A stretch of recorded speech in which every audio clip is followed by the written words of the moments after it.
کوئی انسان چھت پہ سے کود جائے, کوئی سوسائڈ پوائنٹ پہ سے جا کر یہ کود جائے, اور بھی بہت سارے طریقے ہیں ٹیکنیک مرنے کے. کوئی گولی سے اپنے آپ کو ہلاک کر لے, گن مار لے, تو قیامت تک یہ سلسلہ چلتا رہے گا. اس لیے زندگی سے گھبرانا ہمارا کام نہیں ہے, یہ مومن کا کام نہیں, مومن کا شیوا نہیں. اللہ تعالیٰ کی ذات سے امید لگائے بیٹھے. اللہ تعالیٰ بندوں کو کبھی بھی خالی نہیں چھوڑتا ہے. اگر اللہ بندوں کو خالی چھوڑتا تو پھر یہ اللہ کا کلام جھوٹا ہے. نعوذ باللہ ثم نعوذ باللہ, جو قرآن کریم کی آیت ہے, یہ عبادی صاف صاف الفاظ ہیں.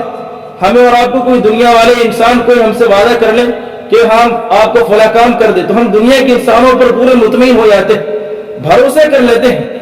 لیکن وہ اللہ جو پورے نظام کو چلانے والا, دنیا کا نظام, آخرت کا نظام, جس اللہ نے ہمیں پیدا کیا, جو اللہ ہمیں ماں کے پیٹ میں کھلانے پر قادر ہے, جس اللہ نے ہمیں دنیا میں زندگی بخشی, جو اللہ ہمیں بے جان پانی سے پیدا کرنے پر قادر ہے, کیا وہ اللہ قرآن کریم میں جھوٹ بول سکتا ہے؟ لا تقنطوا من رحمت اللہ, یہ اس کے الفاظ ہے. یا عباد, کتنے پیارا الفاظ, یا عبادی الذین اسرفوا, اے میرے بندو اپنی جانوں پر ظلم نہ کرو, اپنی جانوں پر ظلم نہ کرو. لا تقنطوا من رحمت اللہ, اور اللہ کی رحمت سے مایوس کبھی نہ ہونا, اللہ کی رحمتوں سے نا امید کبھی نہ ہونا, ہمیشہ امید لگائے رکھنا. بڑی بڑی پریشانی آ جائے تمہارے ساتھ, بڑے بڑے امراض تمہیں گھیر لیں, ہر اعتبار سے تمہارے اوپر مصیبت کے پہاڑ ٹوٹ جائے, لیکن تم وہاں کبھی صبر کے دامن کو نہ چھوڑنا, صبر کے دامن کو مضبوطی سے پکڑے رہنا, تو انشاءاللہ تم کامیاب ہو جاؤ گے. اور جہاں تم نے صبر کے دامن کو چھوڑا تو وہی تمہاری کامیابی نہیں, تم ناکامی کے راستے پر چلے جاؤ.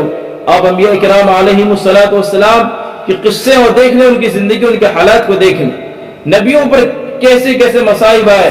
حضرت ایوب علیہ الصلوۃ والسلام بہت بڑے نبی ہیں, اور کیسی مصیبت آئی کہ اللہ نے بیماریاں دی انہیں, اور بیماری میں خوش ہیں, شکر میں اللہ کا شکر ادا کر رہے ہیں, شکر ادا کر رہے ہیں. جسم میں کیڑے ہو گئے, اور کیڑا جب جسم سے نیچے گر جاتا پھر کیڑے کو اٹھا کے جسم میں ڈال لیتے, کہ اللہ نے میرے جسم کو اس کی غذا بنائی ہے. 17 سال تک بیمار ہیں. حضرت یونس علیہ السلام اپنی قوم سے ناراض ہو کر کے اور چلے گئے. حضرت یونس بن متى جو ہمارا آیت کریمہ پڑھتے ہیں, لا الہ الا انت سبحانک انی کنت من الظالمین, یہ انہی کی تو دعا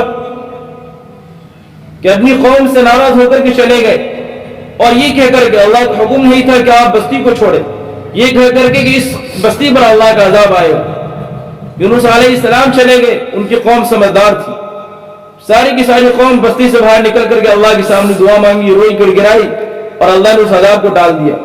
یونس علیہ السلام سے یہ بھول ہوئی, اور اس کے بعد یونس علیہ السلام سفر کر رہے ہیں, مچھلی کے پیٹ میں چلے گئے.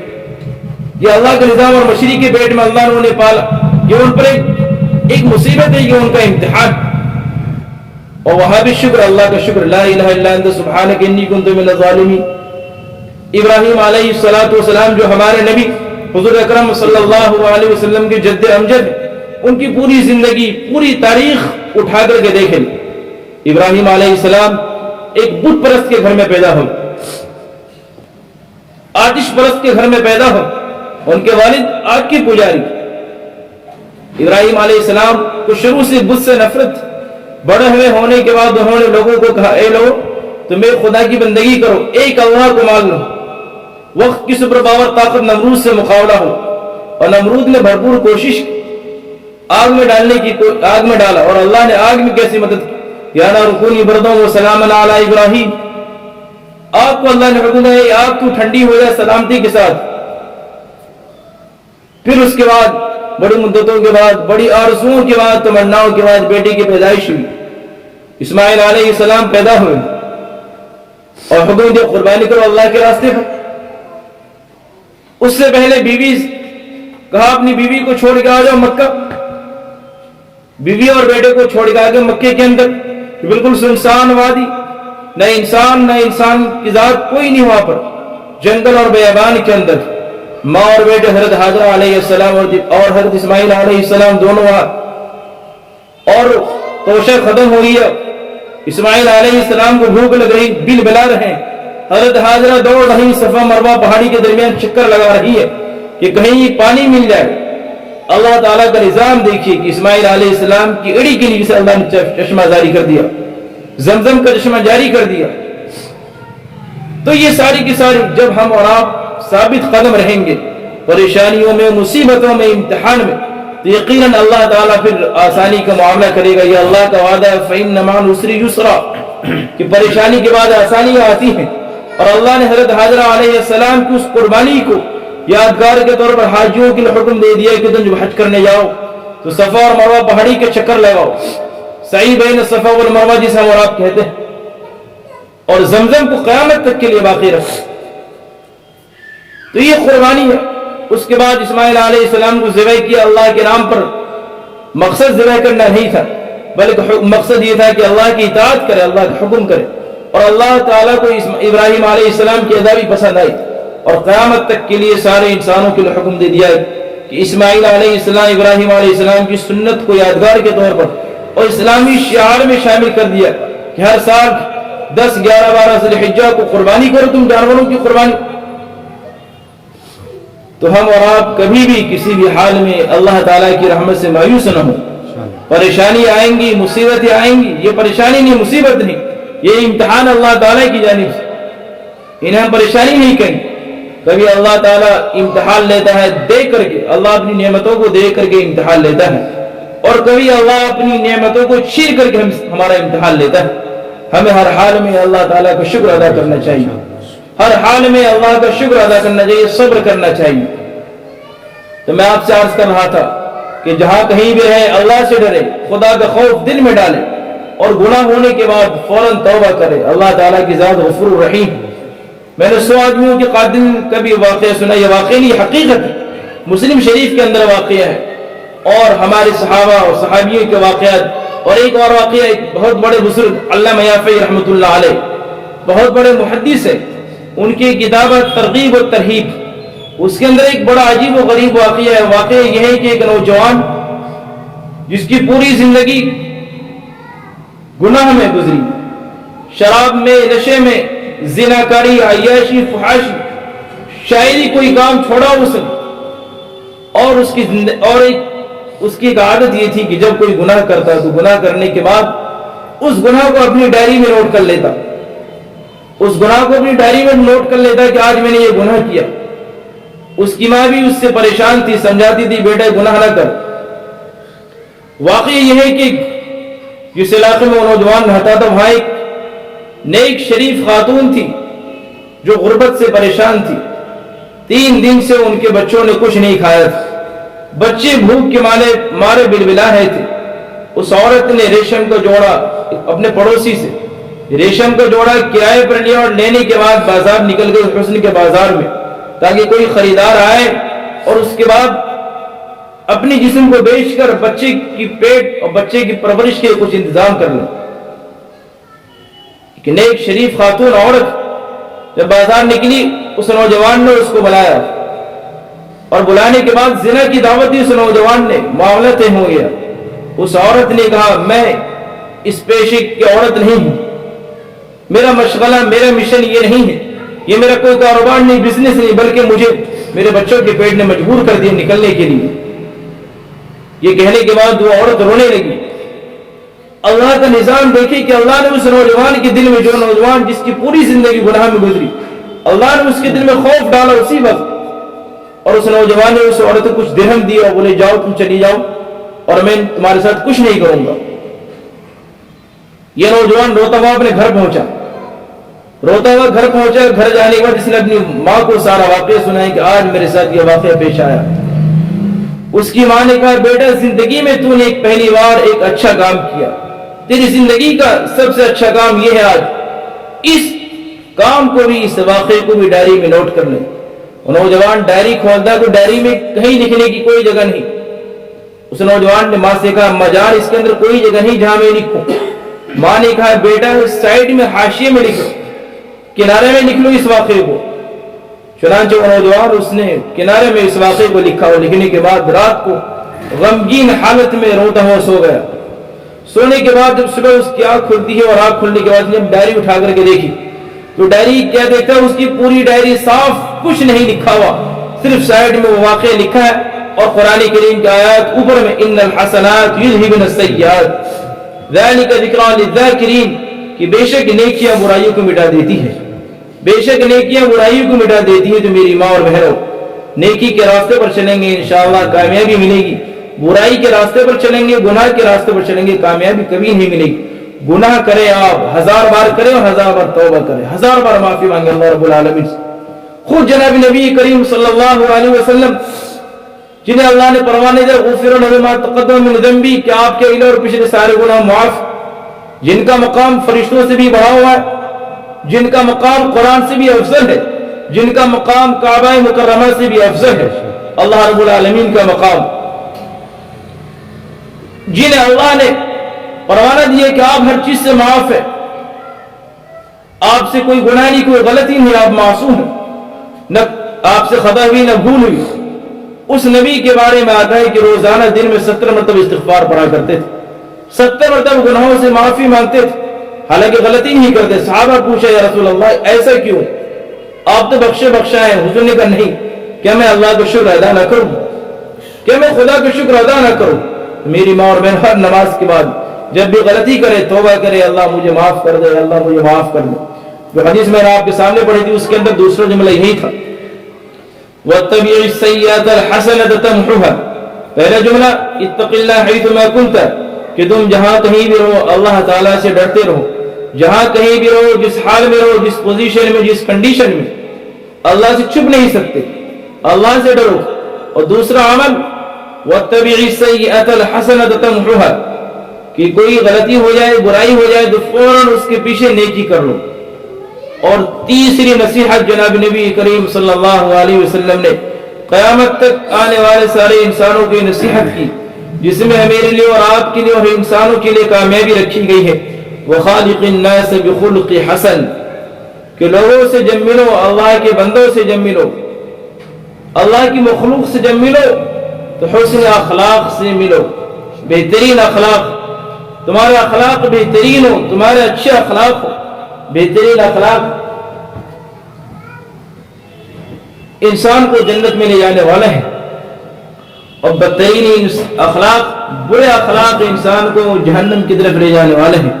ایک حدیث کے اندر آپ صلی اللہ علیہ وسلم نے فرمایا اتدرون ما اکثر ما يدخل الناس الجنہ تقوی اللہ وحسن الخلق، اکثر و بیشتر لوگ جو ان کے اعمال جنت میں لے جانے والے ہیں وہ تقوی اللہ، اللہ کا خوف ہے، اور حسن اخلاق، یہ دو عمل ایسے ہیں کہ اس کے ذریعے اکثر انسان جنت میں جائیں گے۔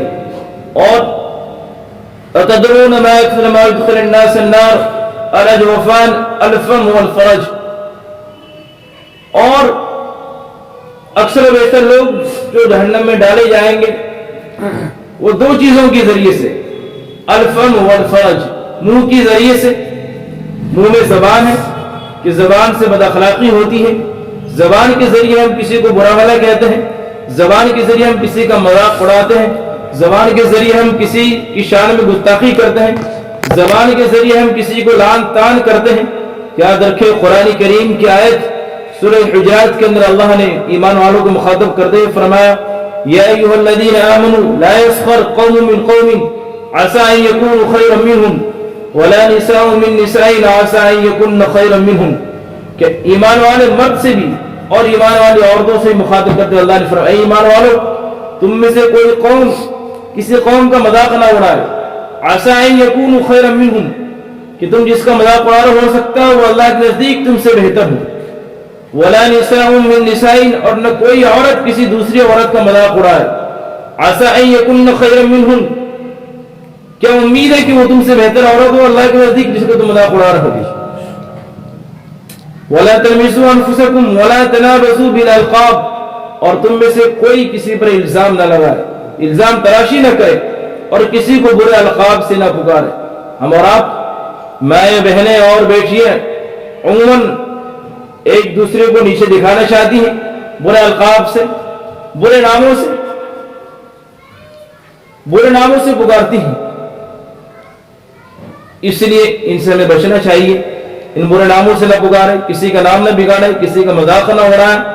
یہ وہ اعمال ہے جس سے اللہ تعالیٰ بھی ناراض ہوتے ہیں، اللہ کے رسول بھی ناراض ہوتے ہیں، اور فرشتے بھی ناراض ہوتے ہیں، اور ہر شخص کی ناراضگی مول لینا کیا آپ کے اندر ہمت اللہ سے جیت پائیں گے آپ؟ ہم اور آپ جیت پائیں گے اللہ تعالیٰ سے؟ کہ ہمیں مرنا نہیں ہے، ہم ڈیٹ کی طرح بنے رہیں گے قیامت تک؟ کہ اس دنیا کو ہم ہی چلا رہے ہیں، آپ ہی چلا رہے ہیں؟ جب ہمیں مرنا ہے، ہمیں اور آپ کو اللہ نے مٹی سے پیدا کیا، پانی سے پیدا کیا، ذرا اپنی پیدائش میں غور و فکر کر ہر انسان، میں ہر شخص سے کہتا ہوں، چاہے مرد ہو یا عورت ہو، جو چاہتا ہو میری ناک بلند ہو، میری ناک اونچی ہو، جس کے دماغ میں غرور اور تکبر بھرا پڑا ہے، چاہے جس اعتبار سے کہ میں اسی خاندان کا ہوں یا حسب نسب کا ہوں یا مال و دولت کا نشہ ہو، وہ اپنی پیدائش میں غور و فکر کر اس کی پیدائش کس چیز سے ہوئی؟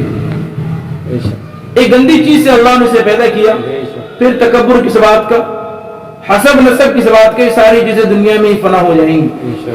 جو چیز آپ کے ساتھ جائے گی وہ آپ کے اخلاق جائیں گے آپ کے ساتھ، آپ کے اعمال جائیں گے آپ کے ساتھ مرنے کے بعد، نہ کہ آپ کا خاندان آپ کے ساتھ جائے گا۔ آپ کے خاندان کے لوگ تو کندھے دینے کو بھی تیار نہیں ہوتے ہیں۔ آپ نے دیکھنے لاک ڈاؤن میں کتنے لوگ مرے، کتنے لوگ گئے، گھر والوں نے پوچھا تلک نہیں، لوارثوں کی طرف اس کی لاش کو دفنا دیا گیا۔ گھر والے کو اتنی فرصت نہیں کہ جو جنازے کی نماز پڑھ لے، جو آپ کے مرنے کے بعد قرآن پڑھ لے، اتنے بھی توفیق نہیں، اتنی بھی توفیق نہیں کہ قبرستان میں فاتحہ پڑھنے جا کر۔ حدیث کے اندر جناب نبی کریم صلی اللہ علیہ وسلم کی حدیث ہے کہ جب تم اپنے مردوں کو دفن کرو تو اتنی دیر وہاں پر ٹھہرو کہ جتنی دیر میں ایک اونٹ کو ذبح کر کے گوشت بنا لیے جائے، گوشت بنا لیا جائے، مطلب 2 سے 3 گھنٹے کا عمل اونٹ ذبح کرنے میں اور اس کی بوٹی بنانے میں۔ اور آپ دیکھ لیں، پوچھ لیں اپنے مردوں سے دفن کرنے کے بعد کتنی دیر میں آ جاتے ہیں ہم لوگ؟ کسی کے پاس اتنا وقت نہیں ہے کہ وہاں بیٹھ، تو پھر آپ کس بنا پر؟ یہ چیزیں کہاں سے آپ کی دماغ؟ اس لیے جو کچھ کرنا ہے آپ کو خود کرنا ہے، ہر شخص کو، مرد ہو یا عورت ہو، اپنی آخرت خود بنانی ہے، اپنا امتحان خود دینا ہے، امتحان میں خود لکھنا ہے، جس طرح امتحان میں کوئی ہیلپر نہیں، ایسے دنیا کی اس امتحان میں کوئی آپ کو معاون نہیں، کوئی آپ کا مددگار نہیں، آپ خود ہی سب کچھ کریں گے، خود ہی آپ کے اندر اچھے اعمال ہوں گے، اچھے اخلاق ہوں گے، آپ کا کردار اعلیٰ ہوگا، آپ اچھے ہوں گے تو دنیا کے سارے لوگ آپ کے ساتھ اچھے ہوں گے، اور اگر آپ برے ہوں گے تو دنیا کے سارے لوگ آپ کے ساتھ برے ہوں گے۔ تو یہ ساری چیزیں کل ملا کر آج کی اس حدیث کا نچوڑ اور خلاصہ یہ ہے کہ ہم جہاں کہیں بھی رہیں اللہ سے ڈریں، اللہ کا خوف ہمارے دل میں ہونا چاہیے، گناہ کرنے کے بعد ہم فوراً نیکی کریں اور توبہ کریں اللہ تعالیٰ سے، اور اللہ تعالیٰ کی ذات سے ہمیشہ امید لگائے بیٹھیں۔ حالات، گھریلو حالات، خاص طور سے اس وقت بے شمار لوگ گھریلو الجھنوں میں ہیں، مرد حضرات بھی اور ہماری ماں اور بہنیں بھی ہیں۔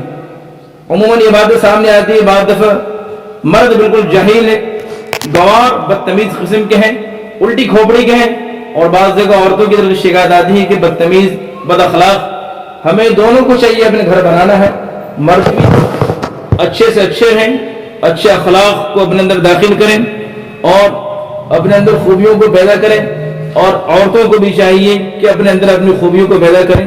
آپ کا گھر ہے، آپ کے اخلاق اچھے ہوں گے تو آپ کا گھر جنت کا گھر ہوگا، اور اگر آپ کے اخلاق بدتر ہوں گے تو آپ کا گھر جہنم کا گھر بن جائے گا، جہنم کا ایندھن بن جائے گا۔ اس لیے اپنے گھروں کو بہترین گھر بنانے کی کوشش کریں۔ اور تیسری خوبی کہ آپ اخلاق کو درست کریں، وخالق الناس بخلق حسن، اخلاق کو درست کریں، صرف گھر والوں کے ساتھ ہی نہیں، باہر والوں کے ساتھ بھی اپنے اخلاق کو درست کریں، گھر والوں کے ساتھ بھی، اعزاء و اقربا کے ساتھ، رشتہ داروں کے ساتھ، خاندان والوں کے ساتھ۔ دعا کریں اللہ تعالی ہم سب کو عمل کی توفیق عطا فرمائے۔ اللہ تعالی ہم نے جو کچھ کہا سنا ہے اس پر عمل کرنے کی توفیق دے، اور جو غلطی اللہ اسے معاف کرے اور پوری امت کے لیے دعا کریں۔ اب اگلا پروگرام 25 دسمبر کو ہمارے شمیم بھائی آگے مٹواری گلی میں، یہ 7 نمبر گلی میں شمیم بھائی اکاؤنٹنٹ صاحب کے مکان میں، اس سے پہلے بھی ہوا تھا پچھلے مہینے 27 نومبر کو۔ تو اگلا پروگرام 25 دسمبر بروز اتوار 2:30 بجے سے 3:30 بجے تک جناب شمیم حسن صاحب اکاؤنٹنٹ کے مکان پر ہوگا۔ آپ سبھی کی مستورات سے، ماؤں سے، بہنوں سے درخواست ہے کہ آپ سب وہاں پہنچیں اور اپنے ساتھ میں اور ماؤں کو، بیٹیوں کو لے کر کے آئے۔ اور آپ کے سامنے ایک اور گزارش ہے کہ ہماری مسجد شان مصطفیٰ میں دوپہر میں ظہر بعد 2 بجے سے لے کر 4 بجے تک مکتب کا نظم قائم ہے، جس میں چھوٹے بچے پڑھتے ہیں، بچے بھی اور بچیاں بھی۔ بچیاں ہوں جو 10 سال کی چھوٹی ہوں، 10 سال سے اوپر کی بچی نہیں، 10 سال کی چھوٹی بچی وہاں آ سکتی ہے پڑھنے کے لیے۔ تو آپ اپنے بچوں اور بچیوں دونوں کو وہاں بھیجیں. اور اسی طرح میں آپ کے سامنے ماؤں کے سامنے یہ بات بھی عرض کر دوں کہ آپ سب ذمہ دار ہیں. عشاء کی نماز کے بعد ہم نے بالغوں کا بھی نظم کیا ہے. آپ کے گھر میں جو آپ کے بیٹے یا آپ کے شوہر جنہوں نے قرآن نہیں پڑھا ہے، اگر آپ کی توجہ ہوئی تو انشاءاللہ آپ کے بیٹے